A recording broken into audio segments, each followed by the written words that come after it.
नाजरीन अस्सलाम वालेकुम। IND टुडे न्यूज़ में आपका खैर मकदम करते हैं। आइए देखते हैं ये तफसीलात। फिर उसी अनुपात में यहाँ सर्व समाज के लोगों को टिकट दिए हैं, लेकिन अब मैं आप लोगों का ध्यान इस चुनाव में यहाँ आपके तेलंगाना प्रदेश की जनता को अपना वोट कांग्रेस, बीजेपी व अन्य विरोधी पार्टियों को न देकर, यहाँ की रीजनल पार्टीज को ना देकर केवल अपनी पार्टी बहुजन समाज पार्टी को ही देना क्यों ज़रूरी है, इस खास बात की तरफ दिलाना चाहती हूँ। और इस संबंध में हमारी पार्टी का ये कहना है कि अपने देश को आज़ाद हुए और भारतीय संविधान को भी लागू हुए अब यहाँ बरसों बीत चुके हैं, और इस लंबी अवधि में केंद्र व राज्यों में तथा यहाँ के तेलंगाना प्रदेश में भी विभिन्न पार्टियों की सरकारें रही हैं। लेकिन दुख की बात यह है कि इस लंबी अवधि में भी यहाँ आपके प्रदेश सहित पूरे देश में सर्व समाज में से विशेषकर दलितों, आदिवासियों, पिछड़े वर्गों, मुस्लिम व अन्य धार्मिक अल्पसंख्यकों के साथ साथ गरीबों, मजदूरों, किसानों,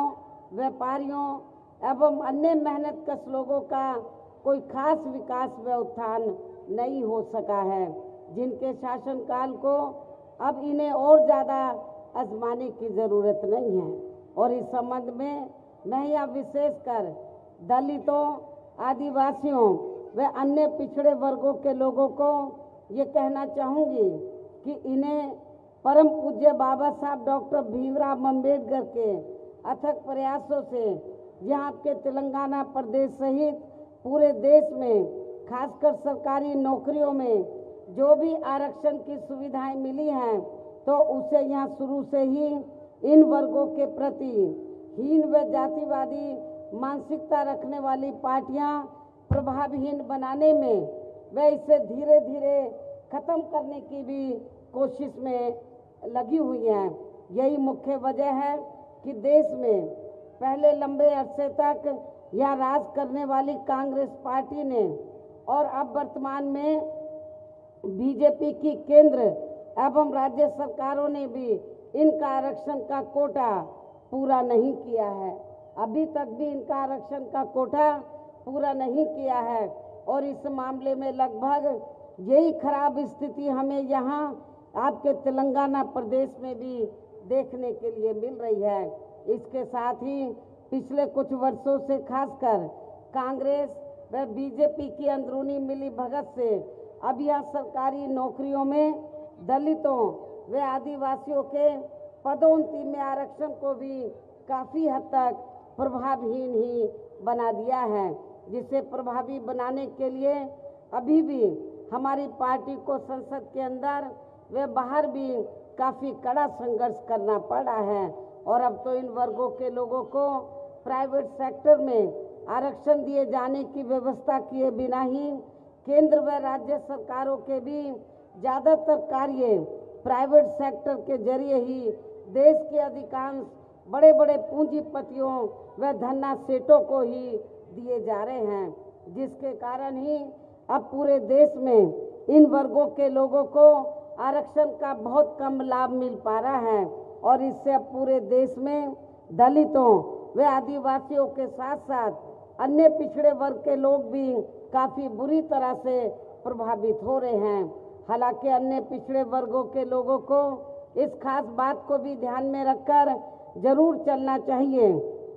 कि इन्हें भारतीय संविधान के तहत आरक्षण दिए जाने के लिए केंद्र में कांग्रेस पार्टी की रही सरकार में ही मंडल कमीशन की रिपोर्ट आ गई थी, जिसे इस पार्टी की सरकार ने इन वर्गों के प्रति भी यानी कि ओबीसी वर्गों के प्रति भी अपनी हीन व जातिवादी मानसिकता के चलते हुए इसे लागू नहीं किया था। और फिर इसे लागू करवाने के लिए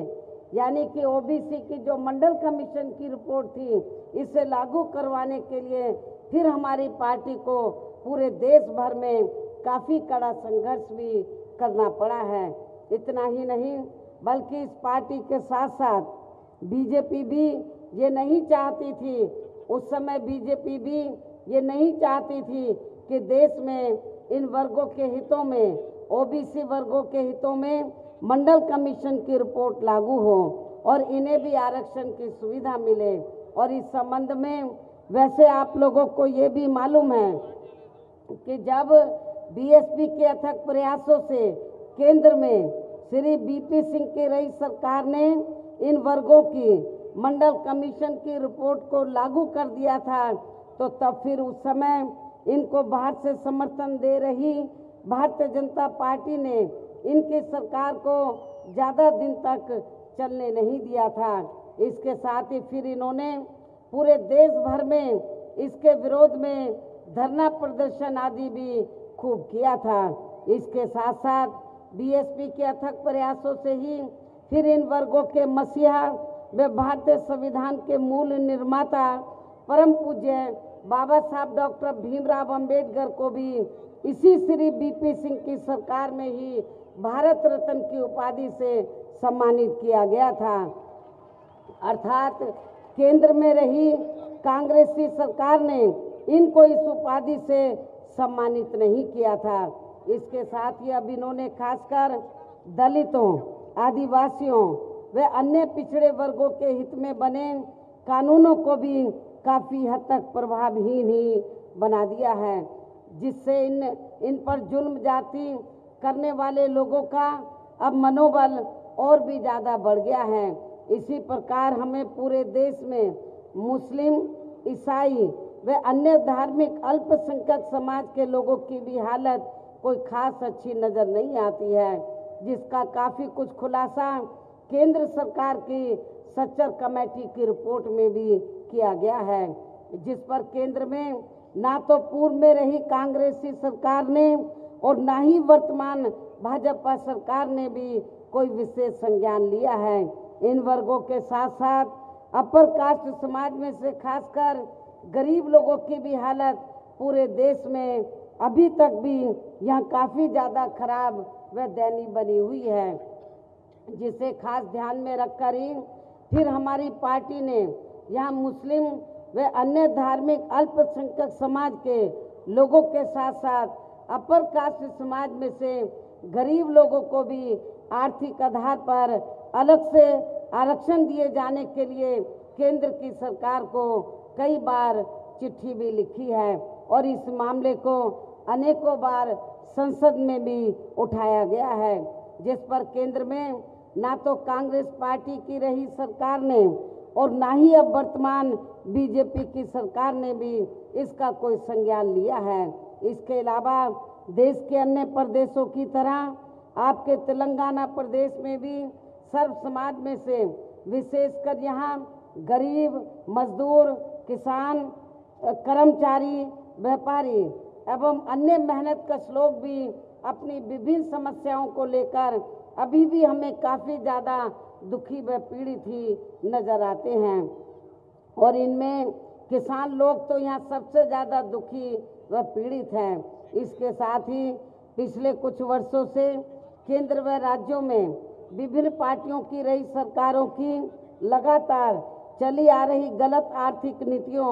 व गलत कार्य प्रणाली की वजह से अब यहाँ पूरे देश में गरीबी, बेरोजगारी एवं महंगाई आदि भी काफ़ी ज़्यादा बढ़ी है और ख़ासकर डीजल, पेट्रोल व रसोई गैस आदि की वर्तमान में लगातार बढ़ रही कीमतों ने तो अब यहाँ लोगों को और भी ज़्यादा मुश्किल में डाल दिया है, जिससे यहाँ आपका खुद का अपना प्रदेश भी प्रभावित हो रहा है। इसके अलावा बीजेपी की केंद्र सरकार द्वारा इनकी बिना पूरी तैयारी के व खासकर नोटबंदी एवं जीएसटी के लिए गए फैसले से तो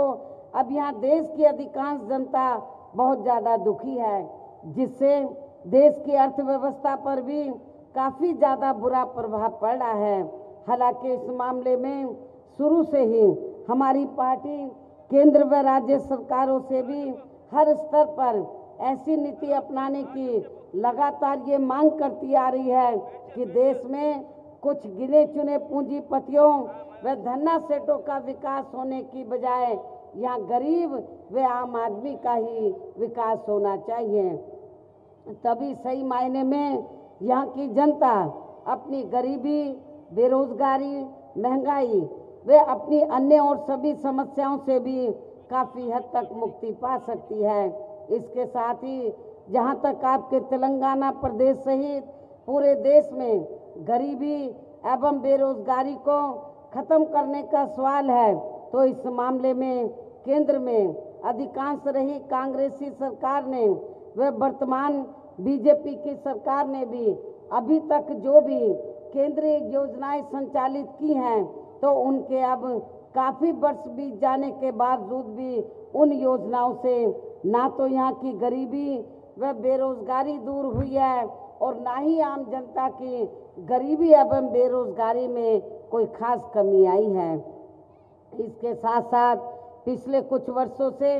अपने देश में भ्रष्टाचार भी हर स्तर पर काफ़ी ज़्यादा बढ़ा है, जिससे आपका अपना खुद का प्रदेश भी अछूता नहीं रहा है। लेकिन इन सब का मुख्य कारण हमारी पार्टी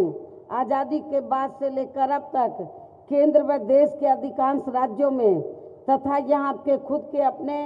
तेलंगाना प्रदेश में भी ज़्यादातर सत्ता यहाँ गलत पार्टियों में से खासकर कांग्रेस व यहाँ की जो रीजनल पार्टीज़ हैं उनके हाथों में ही आने को मानकर चलती है। आप लोगों को ये मालूम है, तेलंगाना प्रदेश के लोगों को ये मालूम है कि जब ये आपका ये क्षेत्र अलग से स्टेट नहीं बना था, आंध्र प्रदेश में ही था, तो आप लोग ये मानकर चल रहे थे, सोचकर चल रहे थे कि जब तेलंगाना अलग से स्टेट बन जाएगा तो तेलंगाना में यहाँ पर सर्व समाज के लोग खुशहाल नजर आएंगे, यहाँ की जो स्थानीय समस्याएं हैं तो वो दूर हो जाएंगी। लेकिन ऐसा नहीं हुआ। यहाँ की रीजनल पार्टी पावर में आई, लेकिन इन्होंने भी आप लोगों के हितों के लिए काम नहीं किया और इन विरोधी पार्टियों को हमारी पार्टी इसलिए जिम्मेवार मानकर चलती है क्योंकि आज़ादी के बाद से लेकर अभी तक लगभग ये सभी विरोधी पार्टियां केंद्र व देश के अधिकांश राज्यों में भी ज़्यादातर यहाँ बड़े बड़े पूंजीपतियों व धन्ना सेठों की ही आर्थिक मदद से सत्ता में आती रही हैं और सत्ता में आ जाने के बाद फिर ये पार्टियां अधिकतर मामलों में अपनी आर्थिक व अन्य सभी नीतियां यहाँ आम जनता को दूर करने के हिसाब से तैयार नहीं करती हैं, बल्कि देश के उन बड़े बड़े पूंजीपतियों व धन्ना सेठों को ही फायदा पहुंचाने के हिसाब से अपनी अधिकांश नीतियां तैयार करती हैं, जिनके धन व बल से चुनाव लड़कर ज़्यादातर ये पार्टियां केंद्र व राज्यों में तथा यहाँ के खुद के अपने प्रदेश में भी अभी तक सत्ता में आती रही हैं, जिसके कारण ही अब पूरे देश में वे आपके खुद के अपने प्रदेश में भी अभी तक भी हमें यहाँ सर्व समाज के लोग अधिकांश मामलों में अपनी विभिन्न समस्याओं को लेकर काफ़ी ज़्यादा दुखी व परेशान ही नजर आते हैं, जबकि पूरे देश में बहुजन समाज पार्टी ही अकेली एक ऐसी पार्टी है जो विरोधी पार्टियों की तरह देश के बड़े बड़े पूंजीपतियों व धन्ना सेठों की आर्थिक मदद से नहीं बल्कि अपनी पार्टी के ही आम कार्यकर्ताओं की आर्थिक मदद से चुनाव लड़कर यहाँ केंद्र व राज्यों की सत्ता में आना चाहती है, ताकि हमारी पार्टी सत्ता में आने के बाद फिर बिना किसी दबाव के वे आज़ाद होकर सर्व समाज के लोगों की सभी समस्याओं का समाधान करके उन्हें हर मामले में वे हर स्तर पर यह खुशहाल बना सके और इसी आधार पर चलकर आबादी के हिसाब से देश के सबसे बड़े प्रदेश अर्थात उत्तर प्रदेश में 4 बार हमारी पार्टी ने अपने नेतृत्व में वहाँ सरकार बनाई है और हमने अपनी सभी चारों रही सरकारों में अपनी पार्टी की विचारधारा एवं सिद्धांतों के तहत चलकर वैसे तो वहाँ सर्व समाज के हितों का पूरा ध्यान रखा है, लेकिन सभी मामलों में प्राथमिकता पहले हमने वहाँ सर्व समाज में से विशेषकर उन दलितों, आदिवासियों, पिछड़े वर्गों, मुस्लिम व अन्य धार्मिक अल्पसंख्यक समाज के लोगों को दी है, जिनकी वहाँ हर मामले में व हर स्तर पर विरोधी पार्टियों की रही सरकारों में उनकी हीन, जातिवादी, संकीर्ण व पूंजीवादी सोच होने के कारण काफ़ी ज़्यादा उपेक्षा की गई है। इसके साथ ही हमने उत्तर प्रदेश में खासकर गरीब एवं बेरोजगार लोगों को मामूली सा बेरोजगारी भत्ता न देकर उन्हें बड़ी तादाद में सरकारी व गैर सरकारी क्षेत्रों में स्थायी रोजगार भी उपलब्ध कराए हैं। इसके अलावा हमारी रही सरकार ने वहाँ किसानों, मजदूरों, वकीलों, कर्मचारियों, छात्रों, युवाओं, महिलाओं, व्यापारियों एवं अन्य कारोबार में लगे लोगों के हितों में भी अनेकों महत्वपूर्ण व ऐतिहासिक कार्य किए हैं, जिनसे उन्हें काफ़ी ज़्यादा लाभ पहुंचा है। इसके साथ साथ हमने उत्तर प्रदेश में सर्व समाज के लोगों के ऊपर किसी भी प्रकार की कोई जुल्म जाति आदि भी नहीं होने दिया है और इस मामले में हमारी रही सरकार ने वहाँ जुल्म जाति करने वाले लोगों को बिना कोई देरी किए हुए उन्हें तुरंत ही जेल की सलाखों के अंदर भेजा है, जहां मेरी सरकार में उनकी सही व असली जगह होती है। और इतना ही नहीं बल्कि हमारी रही सरकार ने यहाँ देश में दलित एवं अन्य पिछड़े वर्गों में समय समय पर जन्मे अपने महान संतों, गुरुओं व महापुरुषों आदि को भी विभिन्न रूपों में पहली बार वहाँ पूरा आदर सम्मान दिया है, जिन्हें विरोधी पार्टियों के लोग आसानी से पचा नहीं पा रहे हैं। इस प्रकार उत्तर प्रदेश में हमारी पार्टी ने अपने सभी चारों रहे शासनकाल के दौरान अपनी पार्टी की सर्वजन हिताय व सर्वजन सुखाय की नीतियों के आधार पर चलकर ही वह हर मामले में व हर स्तर पर सर्व समाज के लोगों को काफ़ी बेहतरीन सरकार दी है। और यदि आप लोग भी यहाँ अपने तेलंगाना प्रदेश में आम जनहित के ऐसे ही कार्य करना चाहते हैं तो फिर आप लोगों को भी उत्तर प्रदेश की तरह ही यहाँ अपने प्रदेश में भी खुद अपनी पार्टी की ही सरकार बनानी होगी। और जब आपके तेलंगाना प्रदेश में हमारी पार्टी की यहाँ सरकार बन जाती है तो तब फिर हमारी पार्टी की सरकार उत्तर प्रदेश की तरह ही यहाँ के तेलंगाना प्रदेश में भी हर मामले में व हर स्तर पर सर्वजन हिताय व सर्वजन सुखाय की नीतियों पर आधारित ही सरकार चलाएगी। इसके साथ ही आपके प्रदेश की व आम जनहित से जुड़ी जो भी यहाँ स्थानीय समस्याएं होंगी तो फिर उन्हें भी दूर करने का हर संभव पूरा प्रयास किया जाएगा। लेकिन इन सब कार्यों को करने के लिए अब आप लोगों को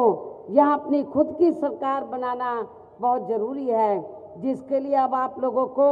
वोट पड़ने तक यहाँ सभी विरोधी पार्टियों के साम दाम दंड भेद आदि अनेकों हथकंडों से भी जरूर सावधान रहना है। और इस संबंध में वैसे आप लोगों को ये मालूम है कि चुनाव होने से कुछ समय पहले और चुनाव के दौरान भी अधिकांश यहाँ विरोधी पार्टियाँ अपने अपने पक्ष में हवा बनाने के लिए खासकर मीडिया व ओपिनियन पोल एवं सर्वे आदि का जो बड़े पैमाने पर इस्तेमाल करती हैं तो उनसे भी आप लोगों को गुमराह नहीं होना है। इसके साथ साथ आप लोगों को पूर्व की तरह इस चुनाव में भी विरोधी पार्टियों के जारी किए गए उनके प्रलोभन भरे चुनावी घोषणा पत्रों के भी बहकावे में कतई नहीं आना है, जिन्हें ये पार्टियां चुनाव खत्म होने के बाद ज़्यादातर दरकिनारी कर देती हैं। जैसे सन 2014 में देश में पिछले लोकसभा के हुए आम चुनाव में बीजेपी व खासकर श्री नरेंद्र मोदी ने अपनी हर चुनावी जनसभा में ये कहा था कि केंद्र में बीजेपी की सरकार बनने पर 100 दिनों के अंदर अंदर ही देश के हर गरीब परिवार के प्रत्येक सदस्य को 15 से 20 लाख रुपए के हिसाब से उन्हें आर्थिक मदद के रूप में दिए जाएंगे, जिसे इन्होंने अब अपनी सरकार के लगभग 5 वर्ष पूरे हो जाने पर भी अपने इस प्रलोभन भरे चुनावी वायदे को अभी तक भी पूरा नहीं किया है। और इस मामले में लगभग यही रवैया हमें केंद्र व राज्यों में पूर्व की रही कांग्रेसी सरकारों का भी देखने के लिए मिल रहा है। कहने का तात्पर्य ये है कि अब आप लोगों को कांग्रेस, बीजेपी व यहाँ की जो रीजनल पार्टीज हैं तो आदि के इस चुनाव में जारी किए गए इनके प्रलोभन भरे चुनावी घोषणा पत्रों के बहकावे में कतई भी नहीं आना है। हालांकि इस संदर्भ में वैसे आप लोगों को ये भी मालूम है कि हमारी पार्टी दूसरी पार्टियों की तरह किसी भी चुनाव में अपना कोई भी चुनावी घोषणा पत्र आदि जारी नहीं करती है, क्योंकि हमारी पार्टी कहने में बहुत कम बल्कि कार्य करके दिखाने में ही ज़्यादा विश्वास रखती है। इसलिए इन सब बातों को ध्यान में रखकर अब आप लोगों को अपने खुद के व अपने तेलंगाना प्रदेश के भी हित में अपने वोटों को ऐसी पार्टियों को ना देकर केवल यहाँ अपनी एकमात्र हितैषी पार्टी बहुजन समाज पार्टी को ही देना है, जिसके कथनी व करनी में कोई अंतर नहीं होता है। और जो हमारी ये पार्टी अपनी सरकार बनने पर फिर यहाँ अपनी पार्टी की सर्वजन हिताय व सर्वजन सुखाय की नीतियों के आधार पर चलकर ही सरकार चलाएगी। और तभी फिर यहाँ आपके प्रदेश में भी परम पूज्य बाबा साहब डॉक्टर भीमराव अंबेडकर व मान्यवर श्री कांशीराम जी आदि का भी सही सपना जरूर साकार हो सकता है, जिसके लिए अब आप लोगों को यहाँ विधानसभा का आम चुनाव लड़ रहे अपने सभी उम्मीदवारों को जो यहाँ आप लोगों के सामने मंच पर मौजूद हैं, मेरी आप लोगों से पुरजोर अपील है कि बहुजन समाज पार्टी के इन सभी प्रत्याशियों को बीएसपी का जो चुनाव चिन्ह हाथी है, हाथी चुनाव चिन्ह के सामने वाले बटन को दबाकर इनको भारी वोटों के अंतर से जरूर जिताना है। मुझे ये देखकर बड़ा अच्छा लगा, खुशी हुई है कि आज की चुनावी जनसभा में हमारी जो महिलाएं हैं बड़ी तादाद में यहाँ पहुँची हैं। मैं अपनी महिलाओं से भी ये अपील करती हूँ कि वोट वाले दिन हमारी महिलाएं भी पुरुषों से पहले आगे निकलकर अपने अपने पोलिंग बूथों पर पहुंचकर अपने इन उम्मीदवारों को जरूर आप लोग वोट देंगे। अब मैं अंत में बीएसपी के सभी उम्मीदवारों को हाथी चुनाव चिन्ह के सामने वाले बटन को दबाकर इनको भारी वोटों के अंतर से जिताने की अपील करते हुए मैं अपनी बात यही समाप्त करती हूँ। जय भीम, जय भारत।